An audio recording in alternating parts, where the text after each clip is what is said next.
Hey, what's up, guys? Movie review for you guys, and I'm really excited to do this one because this one is based on one of my childhood favorite video games of all time. So, without further ado, let's get into it.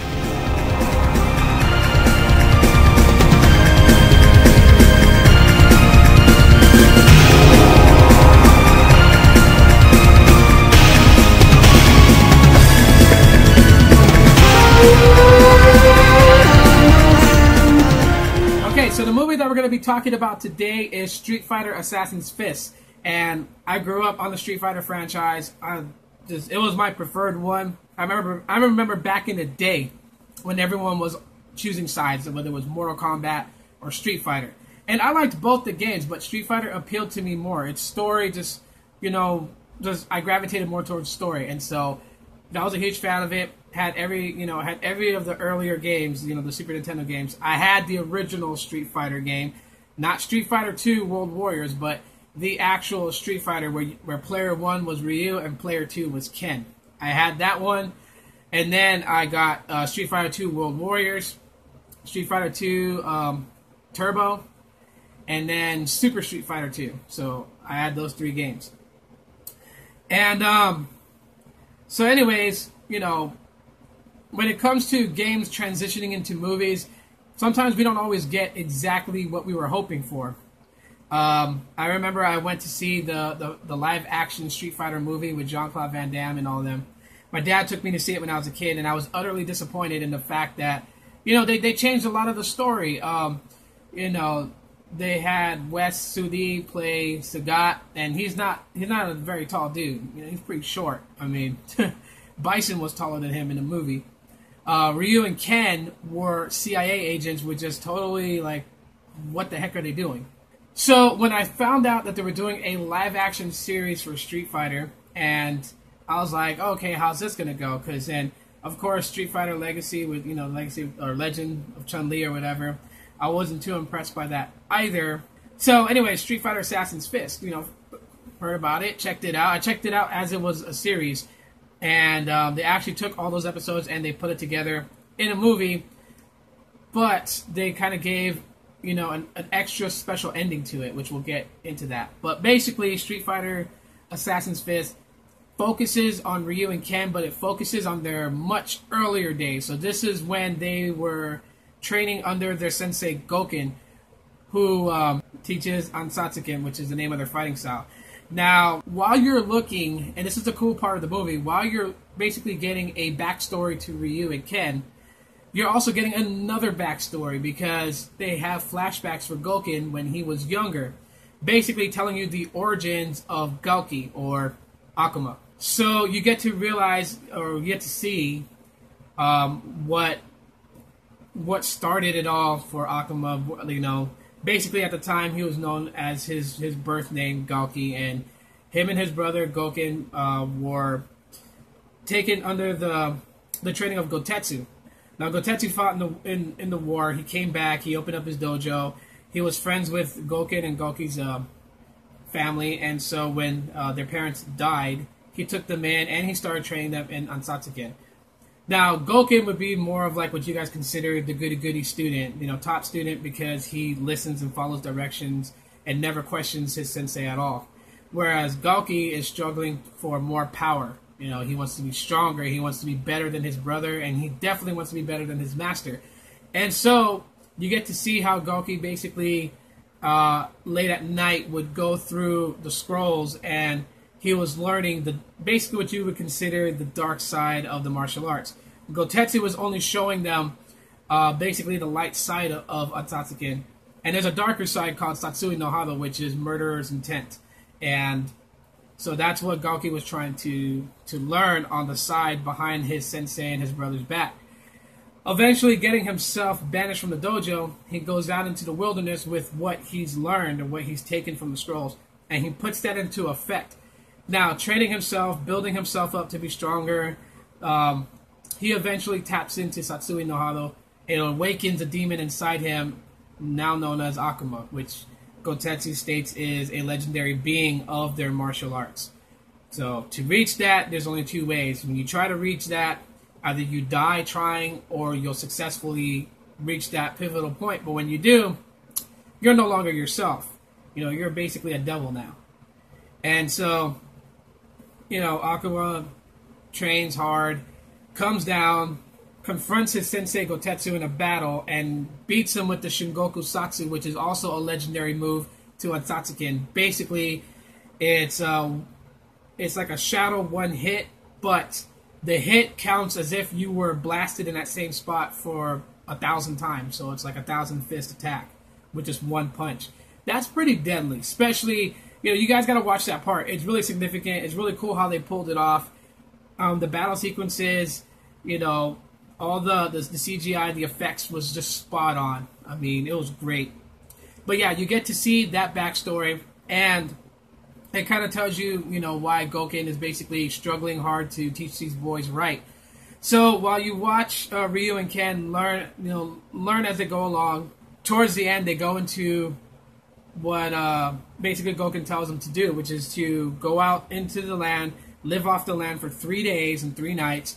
On the 4th day, they will meet for a fight. But there will be no referee, no one to stop it, no one to give them pointers. Ryu and Ken are going to battle each other as warriors for the first time with no rules. Anything goes. And so for 3 nights, 3 days and 3 nights, basically, Ryu and Ken, they think about, what they're trying to achieve. They're out there, living off the land. And on the 4th day, they meet for their battle. And their battle was pretty epic, pretty intense. And you kind of see, like, where they're coming from. Like, in the beginning of Assassin's Fist, you see how Ken is just so radical, doesn't think with his head. And, his emotions get the best of him. And for Ryu, you kind of see where he has a little bit of fear of what he can do. He kind of, wants to hold back. And you see as they progress, but throughout this time, Ken does more progression than Ryu does.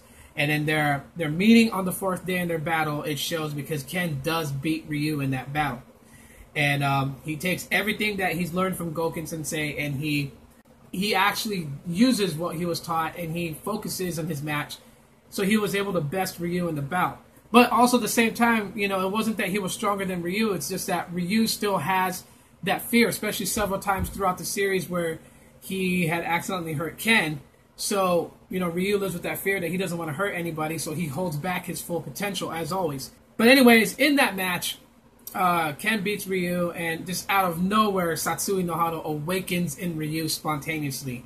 Unlike Akuma, who had to read scrolls, learn the moves, and just embrace it totally through knowledge and through learning, it awakens in Ryu spontaneously as if, he was just destined to have it. Gouken originally thinks that Ken used Satsui no Hado on Ryu because when he came down there to find out where he's feeling that dark energy from, because, he thinks it's Akuma that shows up, he sees Ken descending from the Shoryuken with his hand still on fire. And he questions Ken about how did he tap into that energy, how did he do it, Come to find out it was Ryu who had Satsui no Hado awaken in him and tried to attack Ken. So it also kind of gives you just, an opening point where, if you guys remember in the, the storyline in the game, Sagat, who has a scar on his chest, him and Ryu had a battle in the first Street Fighter game where Ryu beat him with the Dragon Punch. But what they clarified on as the Street Fighter franchise grew was that Ryu didn't just beat him with the Dragon Punch, but he was actually losing to Sagat. And in a desperate moment, Satsui no Hado awakened in him, so he used the Dragon Punch, but the dark version of it, which split Sagat's chest open, and what you guys would consider to be a cheap move from a cheater. And that's why Sagat longs to fight Ryu again, is because he feels like their battle was tainted with trickery, and it wasn't a pure fight. Now they are in production for Street Fighter World Warriors, which is the 2nd series. Since Assassin's Fist got a huge ovation and a huge pop and buzz from the media, obviously they did it right.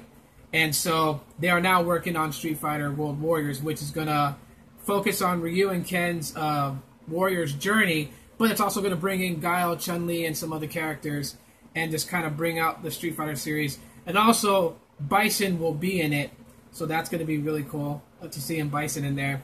I wonder who they're going to get to play him. But on top of that, between the series released on Machinima, The movie version that you guys want to be on the lookout for, DVD, Blu-ray, comes with special things. The first one is Dan Hibiki Story.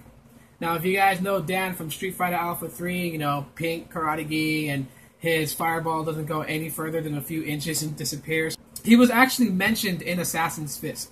If you guys watch Street Fighter Assassin's Fist, pay attention to the part where they go to Gotetsu's dojo to train. Ken and Ryu are in the room, and there's all the names of all the students who trained in Ansatsuken. And Ken, at some point, as he's reading it, he sees Gouken's name on there. And then he sees Gouki's name turned backwards. So they kind of talk about it, and then they look to the left of Gouki, and they see another name, and it's Dan. And that's where Ken utters, "Who the hell is Dan?" And then they walk out of the dojo. And that is actually for Dan Hibiki, another character in Street Fighter, who actually trained for a short time with Gouken. Later on, he left training with Gouken to train in Muay Thai, which he came up with his own fighting style, Saikyo.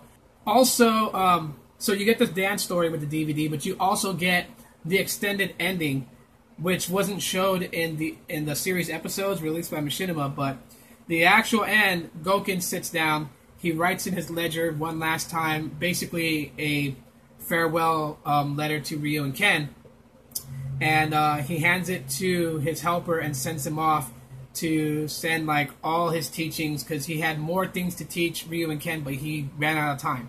Since Satsui no Hado awoken in Ryu, it basically set off an energy beacon for Akuma to attach to.